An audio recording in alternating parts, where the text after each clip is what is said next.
Bonjour à toutes et à tous et bienvenue dans Fleurs d'avocat. Je suis Lila-Louise Maréchaux et dans ce podcast, je vais à la rencontre des avocats bien dans leur robe. Restons dans l'environnement des Legal Tech avec cette semaine l'interview de maître Marie Duhaut. Marie est avocate au barreau de Marseille depuis 2017. Elle est spécialisée en droit maritime et exerce en collaboration au sein du cabinet Carlini et Associés, tout en développant entre confrères une Legal Tech qui a pour objet de faciliter le recrutement dans les professions juridiques et notamment chez les avocats. Je ne vous demanderai jamais assez de prendre quelques minutes pour laisser des étoiles et un avis sur iTunes ou la plateforme que vous utilisez. Merci beaucoup par exemple à V. Landman qui confie que Fleur d'avocat donne du sens à son choix de cursus universitaire. Je vous souhaite maintenant une bonne écoute.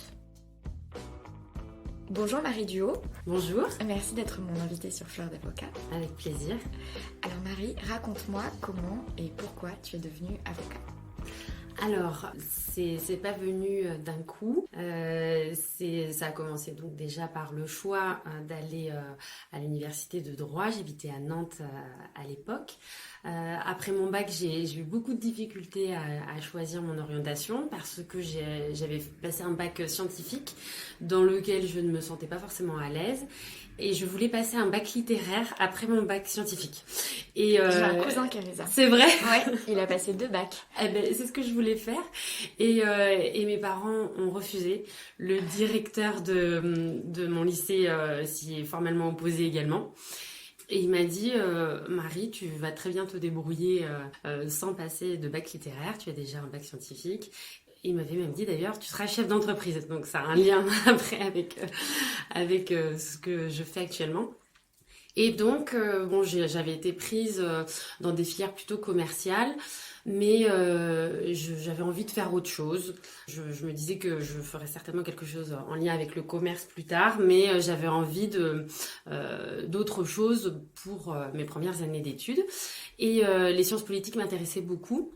Donc j'ai choisi l'université de droit, mais comme les sciences politiques m'intéressaient, je me disais que peut-être que je passerais le concours de Sciences Po plus tard. Et donc j'ai fait en parallèle une faculté de langue. Donc j'ai allié les deux parcours, droit et langue. Quelle langue en particulier? Donc c'était anglais et espagnol, mais plus fortement l'anglais. Et ce qui m'a amenée à suivre une filière franco-britannique qui était intégrée à l'université de droit de Nantes. Et c'est pour ça que je suis après partie à Cardiff en Master 1. J'ai validé mon Master 1 et un LLM, donc Master de droit anglais que la plupart des gens font après le Master 2. Moi, je l'ai fait en Master 1 en même temps que mon Master 1. Et c'était plutôt en droit européen et maritime. Et donc, alors je te coupe. Est-ce que tu te souviens, parce que tu dis j'étais intéressée par les sciences politiques et donc j'ai choisi droit couplé à des langues, est-ce que tu te souviens ce que ça représentait pour toi les facs de droit à l'époque? Enfin, le droit. Oui, en fait, c'était plutôt de la culture générale que je recherchais. Okay. Et d'ailleurs, je choisissais toutes les matières en lien avec la culture générale, l'histoire du droit, les sciences politiques, l'économie, la sociologie. Et finalement, je faisais assez peu de droit dur et d'ailleurs je me rappelle que j'avais choisi en matière à TD droit administratif plus que droit civil et j'ai eu beaucoup de lacunes pour les épreuves du CRFPA en droit civil et en procédure civile parce que je n'avais jamais fait de procédure civile, je n'avais jamais fait non plus de pénal ou de procédure pénale, donc c'est vrai que comme en licence j'ai recherché plutôt la culture générale. Et qu'ensuite en master t'es partie du coup voilà en Angleterre. C'est ça, et qu'après j'ai fait un master de droit maritime. C'est vrai que les matières fondamentales du droit que tout le monde pratique et analyse en théorie de manière très approfondie, moi je ne l'avais pas fait. Donc en fait toi tu t'es composé un parcours un peu sur mesure. Oui, en fonction de ce qui me plaisait. T'as réussi à faire ça en fonction de ce qui te plaisait? Oui. J'ai toujours pensé que si je faisais ce qui me plaisait, je retomberais sur mes pattes et que ce serait forcément cohérent d'une certaine manière. Et je voulais pas me forcer à choisir des matières qui ne me plaisaient pas forcément, en tout cas de prime abord. Je comprends. Et le CRFPA, donc je suppose qu'à ce stade-là, quand tu as décidé de le passer, tu avais en tête d'être avocate. Alors, je l'ai passé très tardivement, puisque j'ai donc passé mon Master 2 en droit maritime. J'ai ensuite été juriste en droit maritime. Ah, alors raconte-nous. Alors, j'ai eu plusieurs expériences, donc ça a duré 4 ans. En droit maritime, la première, c'est que j'ai embarqué sur un bateau de la Marine nationale. Wow. Et Pourquoi? Comment? parce que, alors, j'étais réserviste depuis ma première année de droit dans la Marine nationale. C'est Pareil, pourquoi? Alors, c'est parce que je voulais faire un job d'été, mais pas comme les autres. Et bon, j'ai déjà travaillé dans des magasins pendant l'été et ça m'avait plu, mais j'avais envie d'une expérience un petit peu originale. Et puis, bon, c'est commun, mais j'adore la mer. Et donc, je me suis dit pourquoi pas allier mon goût pour la mer et puis un job d'été qui me permette de découvrir autre chose dans la vie. Et donc j'ai fait des périodes de réserve tous les étés de toutes mes années d'études. Donc ça consiste en quoi une période de réserve? Tu parles vraiment à une néophyte. Oui. Tu pars sur un bateau avec... Alors non, j'étais pas sur un bateau. En fait, il y a plusieurs spécialités que tu peux choisir quand tu es réserviste vraiment au tout début. Donc j'ai commencé matelot, c'est le premier grade dans la marine. Et donc moi j'avais choisi fusilier marin parce que je voulais faire du sport, je voulais quelque chose d'actif, je voulais pas être dans un sémaphore à attendre et à regarder la mer et à ne rien voir arriver. Et en fait ça m'a beaucoup plu. Donc j'ai été essentiellement affectée au piège des parachutes. Donc c'est que les fusiliers marins et les commandos sautent en parachute, c'est une obligation, et c'est un entraînement et donc j'ai pu d'ailleurs sauter en parachute pendant une période de réserve et c'était super. J'ai aussi travaillé dans les moteurs des Étracos, ce sont des énormes zodiacs qui sont chargés surtout de la lutte contre le narcotrafic, notamment aux Antilles. Et donc, bon, j'ai découvert tout un univers qui m'a beaucoup plu et c'est ce qui m'a amené également après à choisir le master de droit maritime. Et j'ai souhaité voyager un petit peu comme une année de césure, mais aussi où c'est une expérience significative. Et donc, il y en a 8 en France tous les ans qui sont sélectionnés pour être adjoint au commissaire de bord. Donc le commissaire de bord, c'est le littéraire du bateau. Donc c'est celui qui organise les événements à bord pendant les escales, qui accueille les autorités civiles et militaires. C'est celui qui est chargé de la communication. Bon, il y a aussi beaucoup de chiffres puisque c'est celui qui est chargé des finances à bord, donc des vivres et du matériel. Donc j'ai fait de la comptabilité, de la logistique aussi, et c'est le juriste.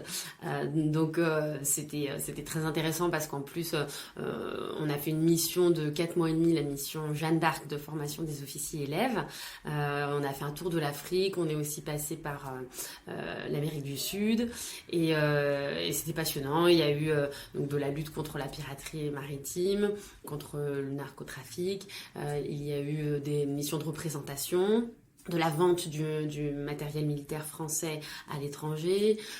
Donc des missions intellectuellement qui t'intéressent beaucoup. Oui. Et alors l'armée c'est quand même connu pour être un corps en termes de société, oui, tout à fait. Et d'équipe en Oui. fait, et de dynamique d'équipe Oui. qui est particulier et qui est quand même un bon entraînement, non? Oui, tout à fait. Comment est-ce que tu as vécu ça? Est-ce que tu peux nous parler un petit peu de cette expérience, plus l'aspect humain en fait? Oui, alors c'est vrai qu'on parle beaucoup de cohésion dans l'armée, donc c'est beaucoup de travail d'équipe. D'ailleurs, à bord, c'était mon premier job, hein, j'étais toute jeune, j'avais 23 ans, mais j'étais déjà chef d'une équipe de 10 personnes et on travaillait tous ensemble. Ça apprend vraiment beaucoup de choses sur l'organisation humaine, la façon de travailler toujours de manière soudée, parce qu'on ne peut pas travailler seul sur un bateau, on a vraiment besoin des autres.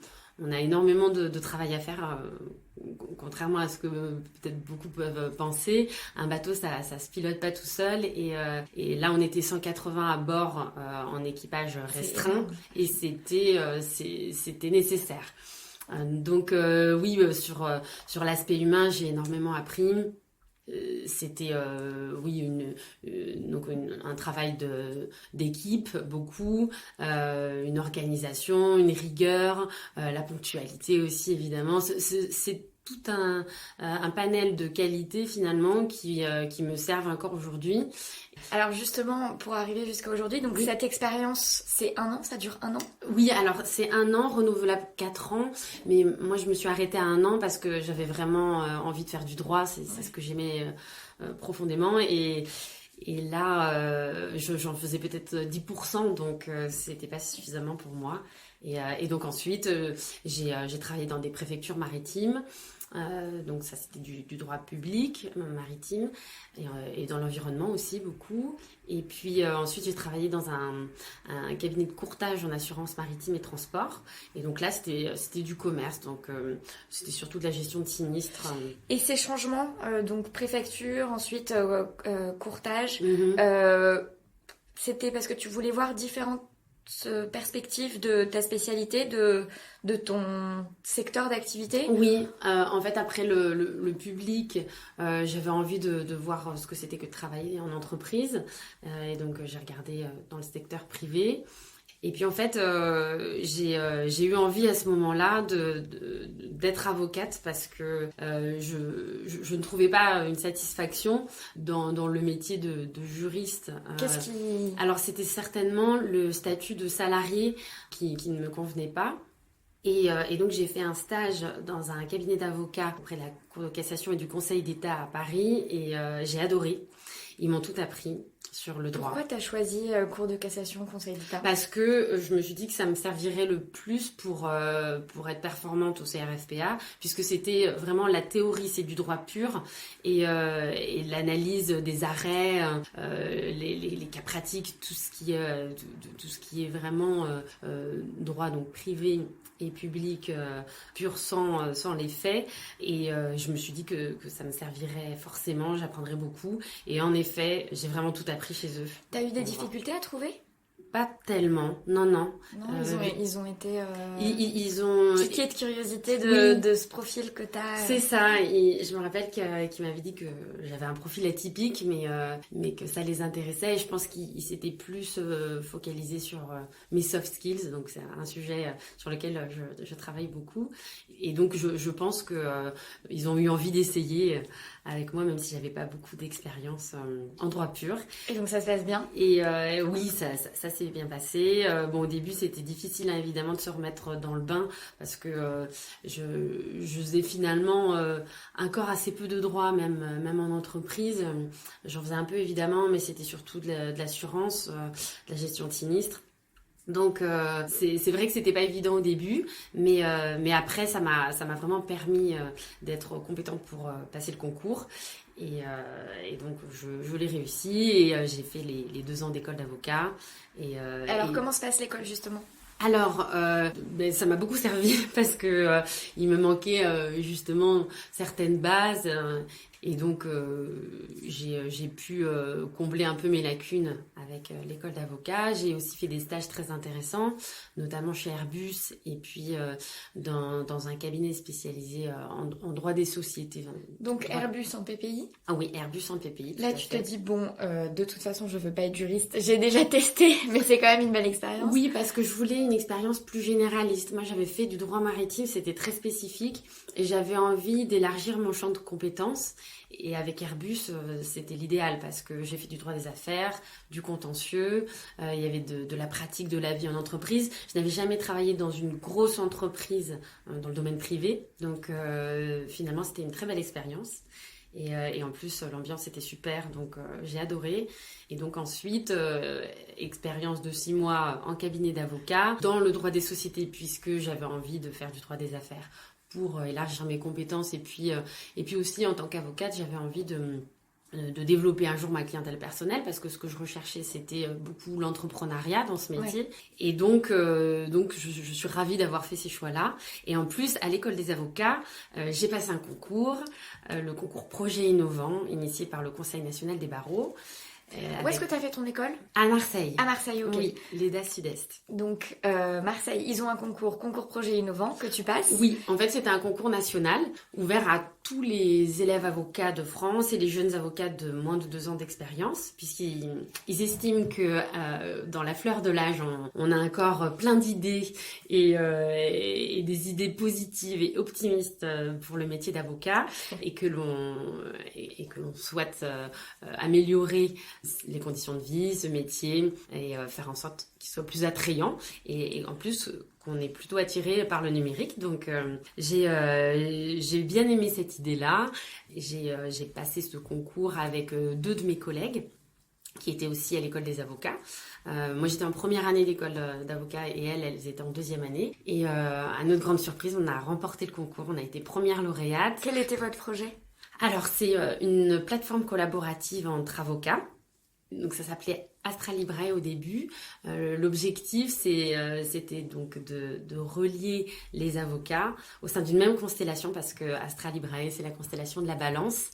Et donc, on avait envie de répondre à un besoin des avocats qui est que les avocats ont des difficultés à être entrepreneurs et à développer leur clientèle, à faire leur chiffre d'affaires, qu'un tiers des avocats part de la profession pendant les 10 premières années et que les avocats ont des difficultés à s'intégrer à la révolution du numérique.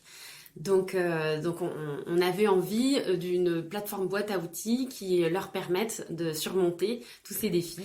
Mais alors, sachant que vous aviez identifié ces problématiques d'intégration numérique, de difficulté de développement de sa clientèle personnelle, etc., oui. alors même que vous aviez à peine vu la profession, parce Oui. que toi, tu avais fait un stage, Oui. enfin 2 du coup, si on inclut le Conseil d'État et les cours de cassation. Ton stage final dans ce cabinet, tu fais du droit des sociétés, mais en vrai, tu connaissais pas grand-chose de la pratique. Non, donc, comment est-ce que vous aviez identifié ces problématiques ? Alors, déjà, on connaissait pas mal de personnes qui étaient déjà en exercice dans la profession d'avocat.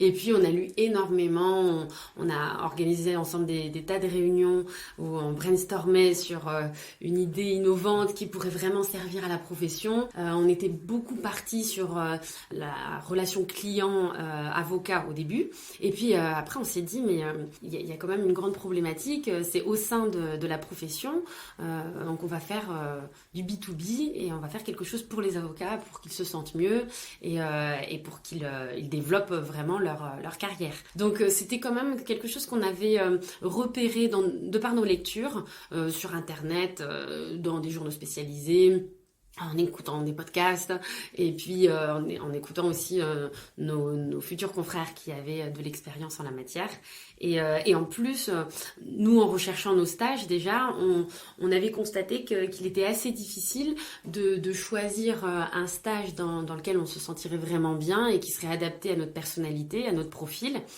Et donc, on s'est dit, on va inventer cette plateforme, avant tout sur la partie recrutement qui est lancée là depuis peu.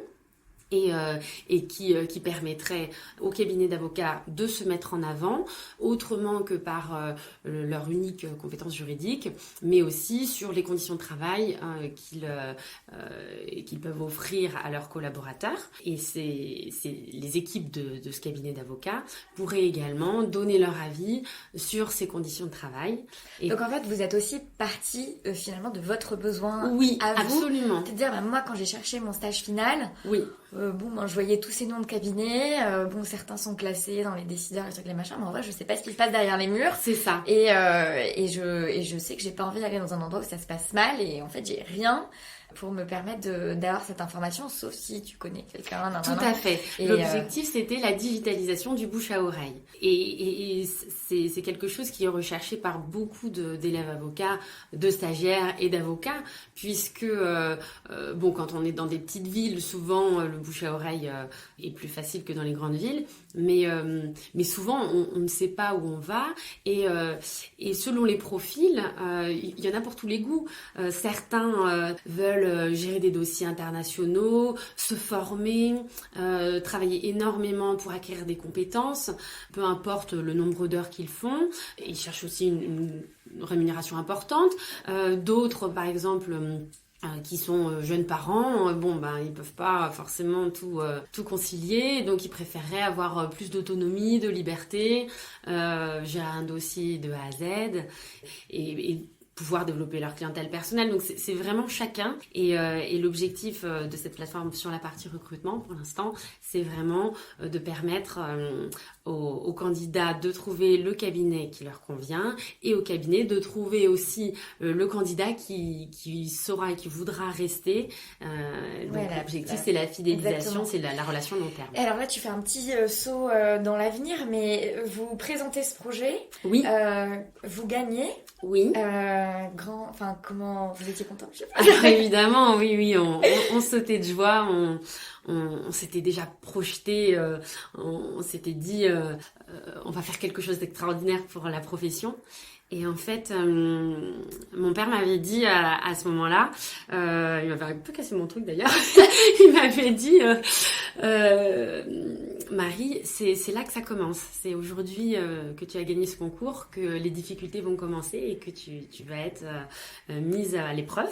Et pourquoi ça t'avait cassé ça? Parce que on venait de gagner, j'étais dans l'euphorie, j'avais envie de fêter et puis j'avais pas envie de penser tout de suite méthode, comment on va faire maintenant pour mettre en œuvre ce projet. Et en fait, c'est venu très vite parce qu'on s'est quand même senti très vite concerné, avec une vraie conscience qu'il fallait développer ce projet. Vote unanime du jury, on s'est dit c'est vraiment quelque chose à faire. Et en fait, ça a été extrêmement difficile, c'est vrai.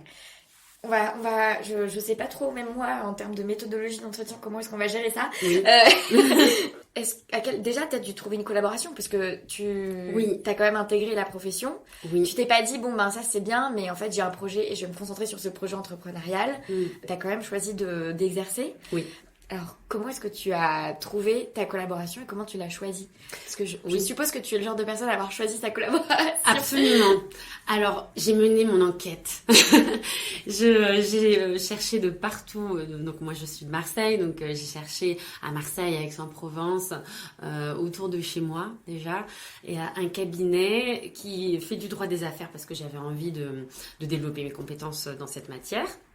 Et qui me laisse une certaine liberté justement pour développer mon projet, pour développer un peu ma clientèle personnelle également. Et donc j'ai discuté beaucoup autour de moi en fait.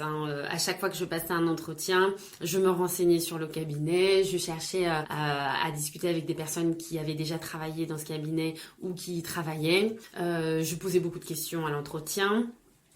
J'écoutais vraiment ce qu'on me disait. J'ai à tout prix cherché un cabinet qui réponde à mes besoins personnels. Et je l'ai trouvé. Et comment c'était vécu? Enfin, tu peux pas répondre à comment c'était vécu, mais comment est-ce que tu percevais la réaction des personnes que tu rencontrais dans ta recherche par rapport à ce positionnement très ferme finalement que tu avais sur toi, ce que tu recherchais et tes critères, et le fait que tu ne sois pas positionné en demande, tu vois, quasi désespérée, un peu genre, je pense qu'il passe, quoi. Je pense qu'ils m'ont comprise et c'était des personnes très bienveillantes sur lesquelles je suis tombée et à qui je demandais des informations. Et ils ont compris qu'il s'agissait de rester finalement dans ce cabinet à long terme et de ne pas faire du turnover et aller d'un cabinet à un autre. Ils ont compris mes besoins aussi parce qu'ils ressentaient pour beaucoup les mêmes besoins. Et donc, je n'ai senti aucune réticence de ces personnes-là. Au contraire, ils se sont dit, si moi j'avais plus cherché, peut-être que je m'étais plus posé les bonnes questions, j'aurais peut-être plus trouvé directement le cabinet qui me convient. Mais la plupart étaient quand même satisfaits du cabinet qu'ils avaient intégré. Et donc, chacun me donnait le pour, le contre pour lui de ce cabinet. Et ça m'a permis de me forger ma propre opinion. Et en entretien, tu venais, tu disais, en fait, très clairement, voilà, écoutez, moi... il se trouve que j'ai envie de travailler comme avocate et j'ai envie de travailler pour vous, mais j'ai envie que ça dure. Par contre, c'est vrai qu'en parallèle, j'ai ce projet que je veux développer. Je sais que ça va me prendre du temps, sans même parler de la question de la clientèle personnelle. Voilà, carte sur table, c'est ça. Alors, je le faisais avec tact quand même. Mais j'ai senti que pour certains cabinets, c'était rédhibitoire. Et qu'ils voulaient que je sois à 100% pour le cabinet Et moi, c'était hors de question. Donc, moi, je me suis dit, tant mieux, ça laissera la place à quelqu'un à qui ça conviendra et qui veut avoir une belle expérience dans un cabinet à 100%. Mais c'est vrai que moi, je disais que j'avais ce projet. En général, ça enchantait la plupart des cabinets parce que c'est aussi une promotion du cabinet. Et le fait que j'ai choisi ce cabinet-là, c'est que vraiment, c'est un cabinet dans lequel on se sent bien. Et puis, ils étaient intéressés par ce projet. Souvent, ils avaient un attrait pour l'innovation ou en tout cas pour la dimension humaine, les soft skills, la formation. Donc, vous rejoignez au niveau des valeurs. Voilà, absolument. Donc, ça s'est confirmé par la suite? Comment ça se passe aujourd'hui dans ce cabinet? Ça se passe très bien. J'ai un manager qui est exceptionnel. Ça veut dire quoi, exceptionnel? Ça veut dire qu'il s'est expliqué les choses à l'entrée d'un dossier quand j'ai une mission à effectuer. On prend 5-10 minutes, ça suffit, mais juste pour expliquer le contexte du dossier. Et comme ça, je sais exactement ce qu'il attend de moi. Il me laisse toute liberté pour rédiger l'acte, pour être en relation avec le client. Je gère le dossier de bout en bout et ensuite il me relit si je le souhaite. C'est la plupart du temps parce que je débute encore. Et il sait me dire quand ça va, quand il y a des choses à améliorer. Et toujours calmement, avec une grande compréhension de pourquoi j'ai agi de telle manière, pourquoi j'ai rédigé de telle façon et par rapport à ce qu'il attendait lui. Et c'est vrai que ça se gère très bien. En plus, il me laisse une liberté pour développer mon projet qui s'appelle donc Entre confrères.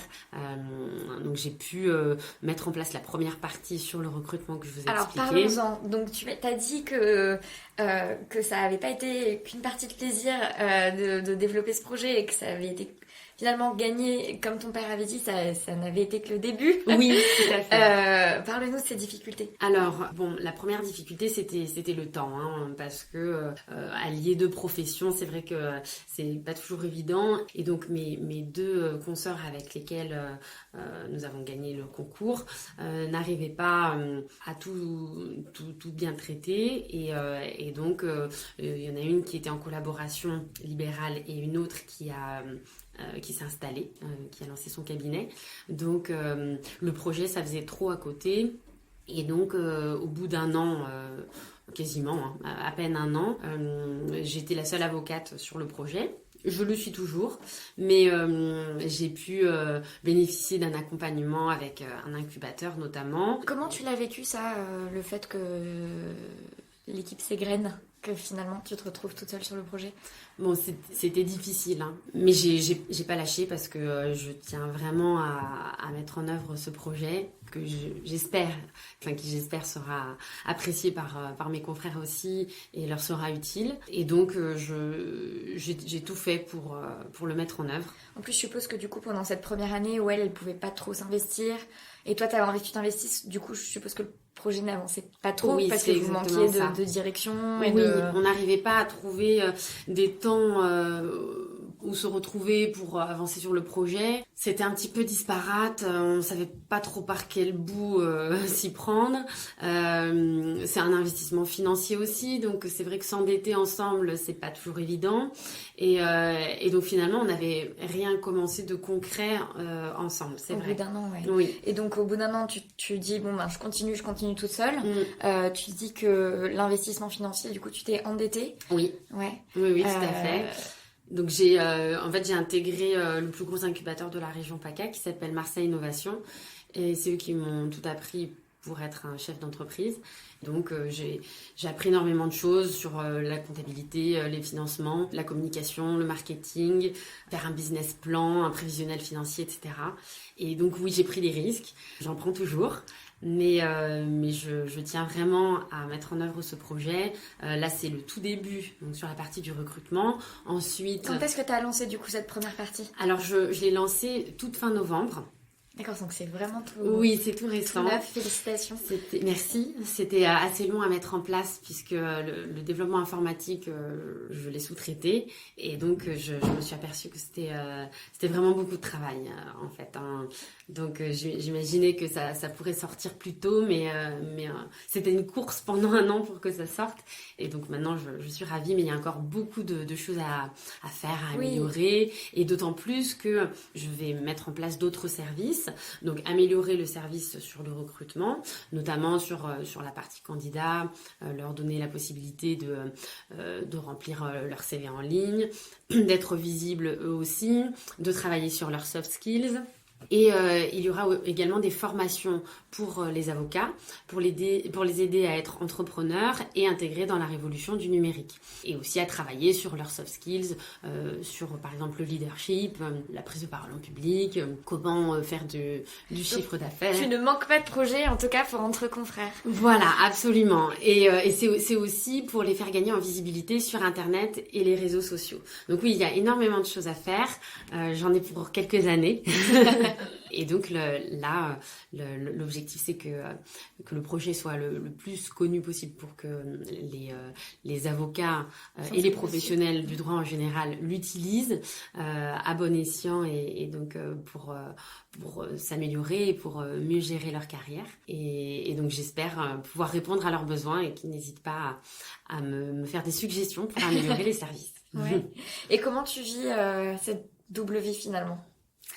Alors j'adore, je suis passionnée par ce que je fais, mais c'est vrai que je dors beaucoup moins, le confort de vie je l'ai beaucoup moins, puisque c'est vrai que je n'ai pas une vie comme tout le monde, hein, donc je travaille souvent le soir, le week-end, pour réussir à tout faire.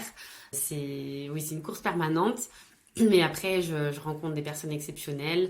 J'ai vraiment l'impression d'aider la profession, et c'est que le début. Et puis, je me fais plaisir dans mon métier. Donc, je le vis bien. Grand sourire, en tout cas. Grand sourire de Marie quand elle me raconte ça. Pour terminer cet entretien, est-ce que tu peux nous parler de ta source d'inspiration actuelle ? Alors, j'en ai plusieurs, des sources d'inspiration. Tant mieux, tu vas pouvoir nous donner plusieurs sources d'inspiration.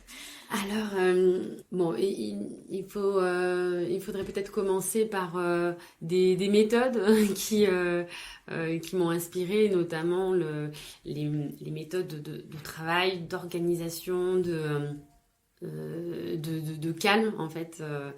C'est vrai que je travaille beaucoup sur le bien-être au travail et la gestion du stress en général, sur l'amélioration des conditions de travail au sein des cabinets d'avocats. Et parmi ces méthodes, t'en as quelques-unes que tu veux citer ? Alors oui, donc la première par exemple, c'est de faire une chose à la fois. Donc c'est très difficile pour moi et je m'entraîne tous les jours. mais j'ai remarqué que c'était comme ça qu'on était le plus efficace. Donc une tâche l'une après l'autre pour avancer de la manière la plus efficace possible. Ensuite, on travaillait sur sa respiration pour envisager les choses de manière concentrée et calme. Et puis surtout, avoir toujours un regard, une projection sur ce qu'on veut faire de par sa vie professionnelle. Quel service on veut rendre, qu'est-ce qui nous rendrait heureux, nous. Et donc, garder cet objectif en tête, voir loin en fait. Pour la respiration, tu utilises une méthode en particulier ? Oui, ça s'appelle la cohérence cardiaque. Ça dure à peu près 2-3 minutes. Il y a des tas de vidéos sur YouTube ou des applications qui permettent de le faire. Et en fait, quand on respire calmement pendant 2 ou 3 minutes, ensuite pendant 4 heures, notre rythme cardiaque ne bouge pas. Et ça nous permet d'être plus concentrés, plus efficaces, de mieux gérer nos émotions. Et de mieux savoir aussi ce qu'on veut et où on veut aller, puisque les émotions sont souvent négatives ou en tout cas fausses. Biaise la perception, voilà, le jugement. Tout à fait. Donc je trouve que c'est une bonne méthode. Une joie récente. Une joie récente, il y en a tellement. J'essaie de trouver quelque chose de vraiment significatif. Mais une petite joie, c'est aussi Alors, significatif. Donc, par exemple, j'ai été invitée par Le Monde en février pour discuter des soft skills et de la manière dont les futures générations pourraient trouver le travail qui leur convient. Et ça, c'est vrai que c'est une grande joie de pouvoir partager mes opinions, ma conception des choses et mon expérience pour aider les générations futures à être bien dans leur travail. Et qu'est-ce que tu portes sous ta robe ? Je porte beaucoup de plaisir dans ma profession et une grande conviction dans tout ce que je fais. Je vais au bout des choses quand je mets ma robe, c'est pour aller jusqu'au bout. Super Marie, merci beaucoup d'avoir été mon invitée sur Fleur d'Avocat. Merci beaucoup.